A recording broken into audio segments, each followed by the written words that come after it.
तो आइए मित्रों, हम बात करते हैं कुछ महत्वपूर्ण टॉपिक पर।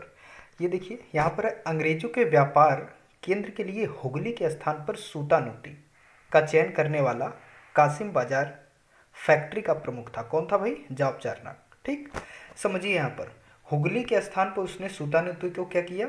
चयन किया। ठीक, कि यहाँ कासिम बाजार होगा। और ये क्या था? कौन था? जॉब चार्नक था। अब समझिए, जॉब जॉब मतलब किसी को जॉब देना, और कासिम बाजार मतलब समझिए, यहाँ पर जब बाजार होगा तो वहाँ पर ढेर सारी दुकान खुलेंगी, और जब दुकान खुलेंगी तो वो जॉब देगा, तो इससे आप भूलेंगे नहीं। कासिम बाजार, जॉब चार्नक, हुगली के स्थान पर सूतानुती को क्या किया? इसने सेलेक्ट किया था। ठीक, आगे बात करते हैं। कोच्चि ना, कोच्चि ब्रिटिश उपनिवेश के तहत सम्मिलित हुआ था 1814 ईस्वी में। ठीक, याद रखिएगा, कोच्चि कैसे सम्मिलित हुआ था भाई? ब्रिटिश उपनिवेश के तहत 1814 ईस्वी में। अंग्रेजी शासनकाल में अफीम उत्पादन हेतु प्रसिद्ध भारतीय राज्य कौन था भाई? बिहार था। ठीक, याद रखिएगा, अफीम उत्पादन अंग्रेजी शासनकाल में कौन था? बिहार था, ये राज्य था। अगर अब की बात करते हैं तो क्या है? गाजीपुर है। ठीक, गाजीपुर है अफीम उत्पादन के लिए, उत्तर प्रदेश में पड़ता है। ठीक, गाजीपुर। आगे बात करते हैं पुर्तगालियों को। ठीक, पुर्तगालियों को स्वाली नामक स्थान पर हराने वाले अंग्रेज अधिकारी का नाम क्या था? थॉमस बेट्स था। देखिए, पुर्तगालियों को अंग्रेजों ने हराया था, और जिसने हराया था उसका नाम थॉमस बेस्ट था। अब हराया था इसलिए भाई उसका नाम बेस्ट हो गया। याद रखिएगा, ये ट्रिक है।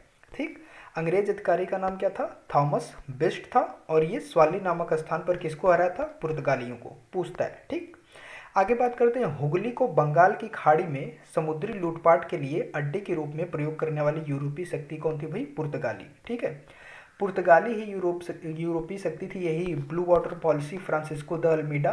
ठीक, शांत जल की नीति जो होती थी, याद रखिएगा। तो ये जो हुगली था, बंगाल की खाड़ी, समुद्री लूटपाट ना, यहाँ पर क्या होता था कि वो हुगली को समुद्री लूटपाट के लिए यूज करते थे पुर्तगाली लोग, और यही इनके पतन का सबसे बड़ा कारण बना हुआ है। ठीक, यही कारण बना था जिसके वजह से पुर्तगाली कंपनी क्या हो गई थी? पतन हो गया था इनका। और याद रखिएगा, ये पुर्तगाली कंपनी सबसे पहले आई थी और सबसे लास्ट में गई। ठीक है मित्रों, याद रखिएगा इतना चीज। आगे बात करते हैं, इसके बारे में हम आगे डिटेल में बात करेंगे।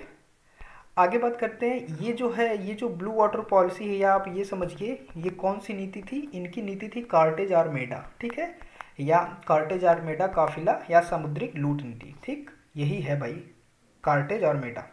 कार्टेज आर्मेडा क्या है? लूट करने की नीति है, समुद्रिक लूट नीति। ब्लू वाटर पॉलिसी, वही प्रभुत्व, पूरा हिंद महासागर पे अपना प्रभुत्व बना लिया था। ठीक, फ्रांसिस्को द अल्मीडा, याद रखिएगा, फंसा लेता था सबको। अब देखिए, यूरोपीय कंपनी के भारत आने का समय क्या है? तो ये याद रखिएगा, यूरोपीय कंपनी के भारत आने का समय पहले क्या हुआ भी? पुर्तगाली आए, फिर डच आए, फिर अंग्रेज, फिर डेन, फिर फ्रांसीसी। ठीक, याद रखिएगा, पुर्तगाली, डच, अंग्रेज, डेन या डेनिश कहिए, फ्रांसीसी, ये सबसे लास्ट में आई थी, ये सबसे पहले आई और सबसे ज़्यादा समय तक रही। फिर इसके बाद क्या होता है? स्थापना का वर्ष अगर देखिए, ये आने का समय, आने का क्रम है, पहले पुर्तगाली, डच, अंग्रेज, डेन, फ्रांसीसी। अगर स्थापना की मैं बात करता हूँ तो क्या आ जाएगा? अंग्रेज ने डच को डिच कर दिया। ठीक, अंग्रेज ने डच को डिच कर दिया, और डिच करके इसके बीच में आ गया। याद रखिएगा, ये ट्रिक है, इसके बीच में आ गया। अंग्रेज ने डच को डिच कर दिया, तो क्या हो गया? पुर्तगाली, अंग्रेज, डच, डेन, फ्रांसिस। ठीक, ये स्थापना का वर्ष हो जाएगा। मतलब स्थापना कैसे कैसे हुआ, पहले किसका हुआ, पहले किसका हुआ। ठीक, आगे क्या बात करते हैं मित्रों? भारत में सबसे पहले आने वाली। ठीक, भारत में जैसा कि मैंने आपको बताया कि पुर्तगाली सबसे पहले आई थी। ठीक, भारत में सबसे पहले आने वाली 1498 में, तथा सबसे बाद में जाने वाली 1661 में यूरोपीय शक्ति थी। कौन सी थी भाई? पुर्तगाली थी। यही जो कंपनी थी, या यूरोपीय शक्ति, ये जो थी पुर्तगाली, ये सबसे पहले आई थी 1498 में, और सबसे बाद में गई 1961 में। आई होप इतनी चीज़ें समझ में आई होंगी। आगे बात करते हैं, यूरोपीय शक्तियों में सर्वप्रथम सामुद्रिक व्यापारिक केंद्र स्थापित पुर्तगाली व्यापारियों ने ना, याद रखिएगा, अभी मैंने वही बताया, ब्लू वाटर पॉलिसी। ठीक है, फिर कार्टेज आर्मेडा काफिला। ठीक, कार्टेज आर्मेडा या समुद्रिक। तो ये क्या हुआ भाई? जब यूरोपीय शक्तियों ने सर्वप्रथम सामुद्रिक व्यापारिक केंद्र स्थापित किया पुर्तगाली व्यापारियों कंपनियों ने, क्योंकि इनका आधिपत्य हो गया था पूरे हिंद महासागर पे ये अधिकार करते थे। ठीक, तो आई होप इतनी चीज़ समझ में आई होंगी। आगे बात करते हैं, पुर्तगालियों ने अपनी दूसरी फैक्ट्री कहाँ खोली भाई? पुर्तगालियों ने अपनी दूसरी फैक्ट्री कन्नूर में खोली। अगर पहली फैक्ट्री की मैं बात करता हूँ तो पहली कहाँ खोली भाई? कोचीन में खोली थी। कोचीन, देखिए पहली ये कन्नूर में जो खोली है, ये दूसरी खोली है। कब खोली है? 1505 में। अगर पहली की बात करता हूँ मैं तो ये कहाँ है भाई? कोचीन में। ये कब खोली है? 1503 में। आई होप इतनी चीज़ें समझ में आ रही होंगी, कोई भी डाउट नहीं है मित्रों। आगे बात करते हैं, हुगली स्थित पुर्तगाली बस्तियों को पूरी तरह से नष्ट किया। ठीक, कौन किया भाई? मुगल बादशाह शाहजहां ने।